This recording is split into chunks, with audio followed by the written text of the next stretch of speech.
Hey folks, Mike North here for WIND and Salem Broadcasting. Remember, WIND.com, WIND 560 on your dial. You know, President Obama inherited a mess. How many more times are we going to hear that, ladies and gentlemen? I have inherited a mess. We have inherited a mess. Jake Carney, the press secretary, who likes to say this, we inherited a mess. I'm tired of hearing we inherited a mess. Let me put a sports analogy into it if I can, okay? Dusty Baker inherited a mess from the previous Cub manager. Lou Piniella inherited a mess from Dusty Baker. If you're a Chicago Cub fan around the nation watching me right now, they've been inheriting each other's mess for 100 years. But you never heard a Lou Piniella say, well, I inherited this mess from a manager, Dusty Baker, who didn't do anything. They know once they're hired, it's their mess. So please, Mr. President, if you can, for me, just for me, one day just say, this is a mess that's gotten a little bit bigger with me involved. That's all you have to say, and then I'll respect you even more. While you're inheriting the mess, I find out that you've made 33 campaign stops, you've played 17 games of golf in recent months, and you played twice this weekend. One thing I know, when you inherit a mess, try to fix the mess, and I don't know if you can get that done when you're stumping around the country trying to win.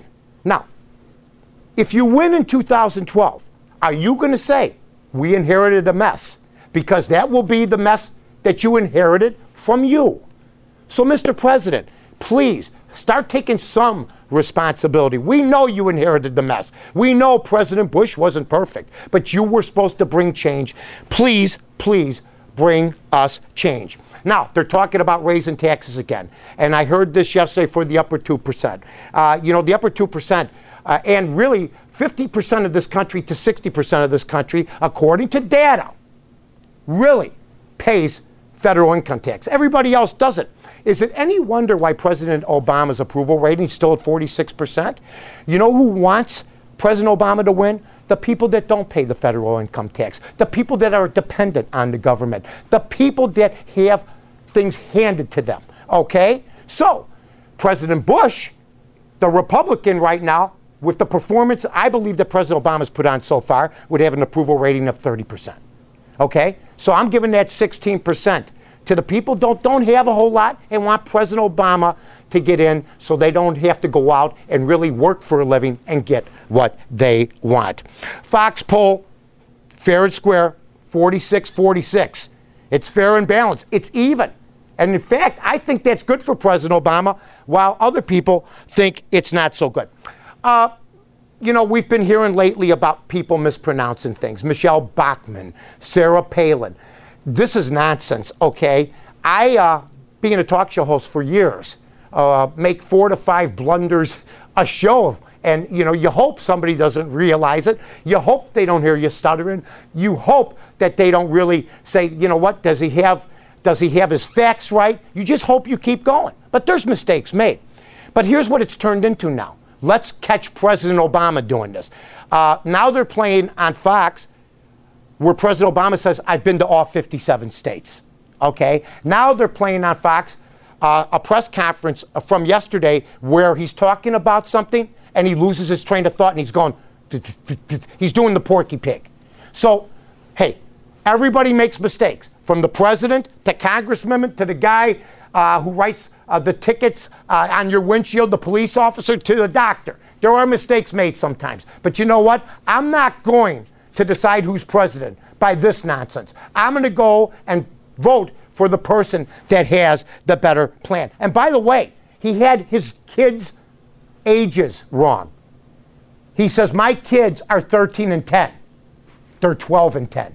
So the President of the United States, as of that press conference the other day, didn't even have the right age of his children. Now, here in Chicago, ladies and gentlemen, Rahm Emanuel saying that if you don't do what I say, unions, there's going to be 650 jobs lost. Talking about the city of Chicago. Now, we know why Mayor Daley did not want to be mayor anymore. I don't think Mayor Daley had the stomach to do what the old axe swinger is going to do.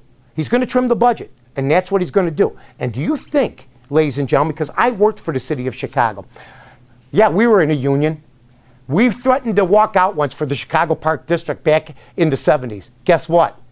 Mayor Daley sent word out, the first one. If you do that, you're all out of work. There will not be a Wisconsin uprising in City Hall. The City Hall won't have to worry about city workers storming the palace because pictures will be taken and people will be fired within the week if they do that. Rahm Emanuel has got to do what other cities and municipalities have not done. Okay, and that's why this city's going to work. I'm a Rahm Emanuel fan. I think he's the right man for the job at the time. And you know what? Rahm Emanuel couldn't have come at a better time for the city of Chicago. He wants to make it a cosmopolitan city. Well, it's already a cosmopolitan city, but he wants to make it the best city in the world. In fact, the other day he said, you know, I talked to the mayor the other day. He's talking to Mayor Daley. They're buddies.